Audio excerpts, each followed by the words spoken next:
Aristotle had this concept called first principles. First principles are deep philosophical understanding of what creates the experiences of our life, or what is the original cause. Most people pay attention to the effects of life, and they try to model those effects, and by modeling those effects, they don't produce the results that they want. A first principled approach is not looking at a strategy that produces an outcome. It's understanding that that strategy is an effect of something that is a prior cause. And what the prior cause of successful strategies is mindset. Your beliefs determine what thoughts you have, your thoughts determine what emotions you have, and your emotions determine what action you do or do not take. Welcome back to A Changed Mind, a sanctuary for your human spirit, a place where I will remind you each and every episode of the certainty of the goodness of the future. My name is David Baer, your friend, your host, your personal development Sherpa. And man, I am so excited about today's episode. If you have been doing the personal growth thing,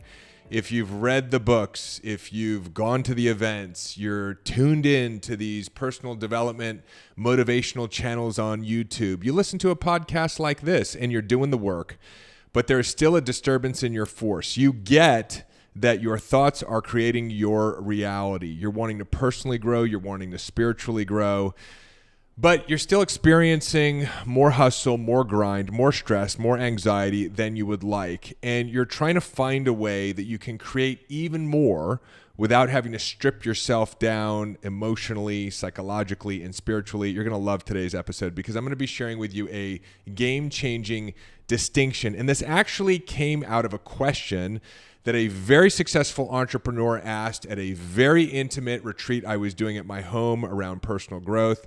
He said, listen, I get that I'm creating my own reality, but I'm learning through the things that I'm creating that I don't like. In other words, I'm learning through the challenges. I'm learning through the contrast. I'm looking at my reaction to the experiences of my life that I don't want anymore, and I'm uncovering the limiting beliefs that have actually created them. And I was like, wow, you're doing a great job. What's the problem? And he said, do I always have to learn through the materialization or the manifestation of my childhood traumas, of my limiting beliefs? In other words, do I always have to wait until the car accident to become a better driver? And I thought that was such an amazing question. And the answer is no, you do not have to wait until you're creating chaos in your life in order to understand the inner workings of your mind, in order to discover, become more self-aware of your limiting beliefs. There's a way to actually get out ahead of all of it. And I'm going to be talking to you about that during this episode of A Changed Mind. Now, if you have listened to other episodes and you have not yet given me a review or rated the show on your favorite podcast platform, please do so and subscribe. And if you happen to be watching in studio here on YouTube, subscribe to the channel, leave me a comment, a question, and just let me know if you love this episode or not. And by the way, if you're a first-time listener, welcome. So let's dive right in. Is there a way that we can get out ahead of the materialization of our consciousness? Is there actually a way that we don't have to wait until we create something that we don't like in order to more deeply understand our thoughts, our emotions, our limiting beliefs so that we can change them? Can we get out ahead of the car wreck? Yes, we can. Now, here's how this works. It is true that Earth is a trauma-based learning environment, that we have passed down from generation to generation to generation all kinds of traumas and misunderstandings and limiting beliefs, and that the purpose of our life in many ways is to actually work through those misunderstandings. And we do that because we're powerful creators and our thoughts or our beliefs become our reality. And so this is the spiritual game that we're all involved in. And it's the way that personal development has been encouraging us to manage our life. Let's take a look at the experiences that we're having. Pay attention to what you think about those experiences, because those thoughts aren't actually an effect of the experience that you're having, but they are that which created the experience in the first place. And I go into great detail on all of this if you haven't yet listened or watched episode 2 and episode 3 of A Changed Mind, right? I lay the foundation for this conversation of personal development 2.0, how we can really go beyond self-awareness, learn how to rewire our brains and re-engineer our reality. And if you go back and listen to those episodes, I provide you all kinds of amazing tools that are on the leading edge of personal growth, not just to become more self-aware, but how to actually change the way you think and rewire the neural networks of your brain. But the challenge with playing that game is that you have to wait until you've created something in your life in order to grow personally, in order to grow spiritually, in order to transform what I would call the unintelligent thinking that has materialized or made matter or has manifested whatever that experience is in your life. But there's a really powerful distinction called bound and unbound energy that I want to share with you today that's going to allow you to play the game in a completely different way. Rather than waiting for the experiences that you don't prefer in your life and then learning from those experiences, you can actually get out ahead of it so that you don't materialize your trauma and your limiting beliefs. Aristotle had this concept called first principles. And first principles, Aristotle said, are a deep philosophical understanding of what creates the experiences of our life, or what is the original cause. He says most people pay attention to the effects of life, and they try to model those effects, and by modeling those effects, they don't produce the results that they want. Elon Musk, by the way, says that it's his adherence to first principles that he attributes his great business success and his ability to accumulate so much wealth and so much influence in the world. A first principled approach is not looking at a strategy that produces an outcome. For example, a strategy to grow your podcast, or a strategy to make more money, or a strategy to overcome your chronic health condition, or a strategy to grow your business to $100 million. A first principle is not looking at the strategy. It's understanding that that strategy is an effect of something that is a prior cause. And what the prior cause of successful strategies is mindset. Your beliefs determine what thoughts you have, your thoughts determine what emotions you have, and your emotions determine what action you do or do not take. And the mistake that we make is we see all of the actions that people are taking. We try to model those strategies, but you can take two people who are implementing exactly the same strategy and they produce different results. Why? Because the invisible forces that are creating those strategies and the end result are actually your thoughts, your emotions, and your belief systems. And so if we were really to look at what the original cause of everything that we're creating is, I would suggest it is energy. If you can find a way to tap into higher levels of energy, you can overcome any challenge and you can produce any result. Now, I'm not talking about energy like vibrancy and vitality or getting a good night's sleep. I'm talking about energy in terms of where you're putting your focused attention, and energy in terms of how you feel. And it just makes sense. If you can be in a powerful state of being, states of emotion like courage and curiosity and excitement and joy, you're going to be more resourceful. You're going to have more resourced ideas. You're going to be taking more consistent action. And no matter whether or not that action produces the immediate result, you'll continue to put the energy and the effort out there through inspired action and eventually create the success that you want. So the name of the game is actually energy. Now, what does this have to do with getting out ahead of the car wreck? What does this have to do with not having to wait until the problems or challenges in your life to become aware of what you believe and then transform your thinking, but instead be able to unlock untapped potential in your life without having the chaos hit first? Well, here's how this works. I had a client who said to me, "Hey, Dave, I want to grow my business. And in order to do that, I want to be on more stages speaking. I want to generate more high paying clients. I want to be able to generate more consistent and predictable revenue." And he said, "What strategies can you give me to be able to get out and speak on more stages?" Now, the traditional personal development approach would be, well, let's take a look at what you believe about speaking, or whether your message is good enough, or whether or not you're deserving or good enough, or what do you believe about people paying you high prices for your services, or what do you believe about marketing your business in the midst of a recession or with all of this inflation going on. And we might identify some limiting beliefs that my client has and use the tools that we teach to transform those limiting beliefs into what we call new empowered decisions. And that's a highly effective way for you to approach growing your life. The challenge is you have to first experience not being on as many stages as you would like to be on, not having as many clients as you would like, not generating as consistent and predictable of revenue as you desire. So what does unbound and bound energy have to do with this? I asked my client, I said, listen, if you were to scan your life right now and you were to look at the area of your life that feels like it's creating contraction, or it's draining your energy, or where there happens to be some locked up potential or energy, where would that be? And his answer to me was, in my relationship with my wife. My recommendation to him was, hey, if you want to get on more stages and you want to have more consistent clients and more predictable income, you need to go and become more available in your relationship with your wife. And he said, what do you mean? What does that have to do with my business? And I said, that's where the bound energy is in your life. And wherever there's bound energy, it means, in the language I use, you're not being available to something. I said, what are you, for example, not available for or resistant to in your relationship with your wife? And he said, well, sometimes she comes to me with frustrations or complaints. And I said, well, what do you end up doing? His answer was, I end up defending my position. I said, got it. So you're not available to receive her frustration. I said, if you can become available to receive her frustration and allow her the space to speak or vent or complain or whatever it is without taking it personally, the energy can start to move in your relationship. And if the energy can start to move in your relationship, the energy can start to move in your life.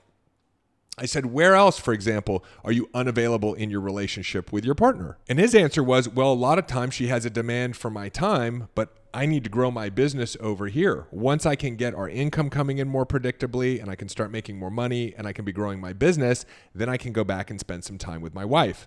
And I said, well, you're actually getting it backwards. I said, your business plan is to be more available for whatever concerns or complaints or emotional release that your wife has, and for you to be spending more time with my wife. And he said, how is spending more time with my wife and being more available in my relationship going to help me get on more stages and attract more clients? I said, because you're looking at your life in an inappropriately siloed and segmented way. Your life is holistic, and the quality of your life and everything that you're trying to achieve is going to depend upon the availability of energy within the ecosystem of your life. Right now, your energy is being compressed or bound in the relationship realm of your life. And so we need to look at what you need to become more available for in order to unlock that energy. And in this case, again, it's being emotionally available, even when perhaps it doesn't feel good, and not taking things personally, but allowing his wife to move her emotional energy, and also spending time with your wife rather than thinking that's something that you will do after you grow your business. And I explained to him that energy understands where it needs to go once it's unbound. In other words, energy is what's required in order to get on more stages. New thoughts, new ideas, more productive perceptions of opportunities that are in front of my client, more synchronicities and coincidences and timing that materializes and manifests in his life. And so if he can unlock energy is free flowing. In a sense, I think of this type of energy as a feminine energy. You've already placed your request to spirit or the universe or God or Jesus, Allah. What's required is that enough energy is available in order for him to get on more stages. He's got to release the energy that is trapped in his relationship. And so this was a massive breakthrough for him. He said, wait a minute, you're telling me that my job is actually to go do the things that I'd like to do now, that I feel like I can't because I believe I have these other priorities, and that will actually feed into creating success out of the other priorities I have? And I said, yeah, that's exactly the answer. I believe that we live in a creative, loving intelligence, no matter what you want to call your higher power, and that our higher power is actually asking us to move out of the fear-based system that we've been indoctrinated in and start living according to faith, to start reprioritizing where we put our time and energy and attention and putting first things first. First things first is being available and present for your wife, both emotionally and physically. And this, by the way, is what all of the great teachers talked about. They said it in a lot of different ways. Gandhi has a beautiful adage, which is, I have so much to do today, I must meditate for 2 hours instead of 1. Gandhi understood that life was about energy, and that no matter how much you work or how hard you hustle or how willing you are to grind, you can't outwork timing and you can't out-hustle intelligence. If you're able to show up with a full resource of energy in any activity or goal that you've set, you're going to be able to accomplish that goal in a much less period of time. So this is the opposite of the hustle and grind culture that we've been indoctrinated into. And by the way, it also allows us to get out ahead of the challenges, the problems, or the materialization of the traumas from our childhood that we bring into our life, waiting to create transformation until, like I said prior, right, the car accident happens. I had another client. She was at one of my live events, and my coaches came over and said, "Hey, we've got one of our people, and she's having a nervous breakdown." I said, "Like a real nervous breakdown?" And they said, "Yeah." I said, "It happened to be when one of my other trainers was speaking on stage."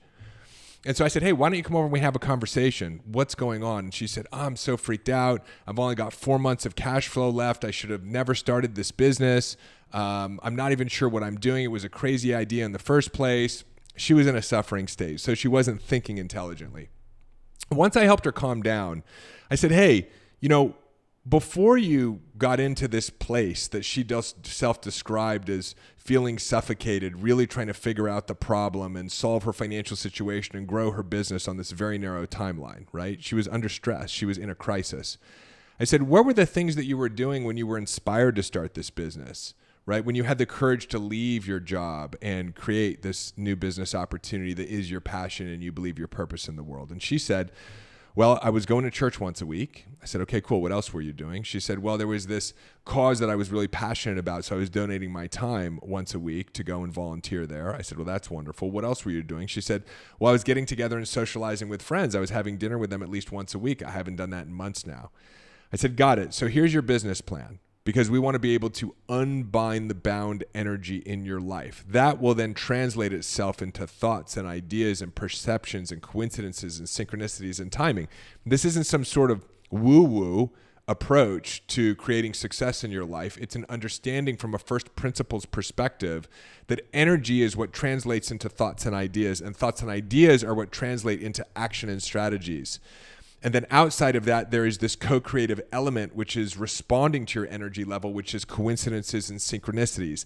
The higher your energy level, the more effective the timing and the coincidences in your life." I said, "Your business plan over the next 4 months, in order for you to generate the cash that you need to support your cost of living, is to go back to having dinner with your friends once a week, to go back to church once a week, and volunteer your time once a week." I said, "If you go do those things, you're going to tap into energy and you're going to unlock energy that is going to materialize itself into the business plan."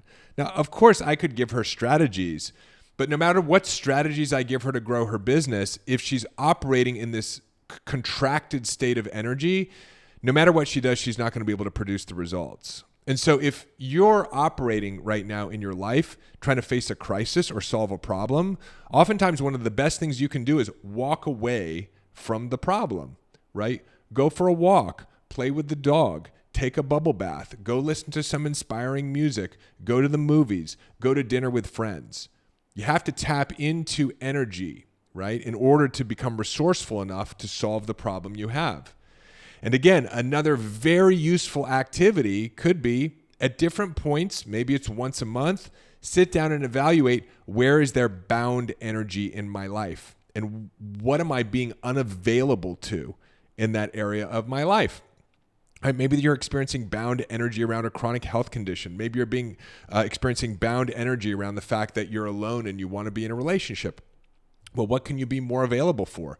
Maybe you can be more available for your pain, knowing that this health challenge will resolve itself if you can move into a higher energetic state. Maybe you could be more available for being alone right now, but not forever, knowing that if you could just relax, you're going to become the type of person who somebody would actually want to be in a relationship with.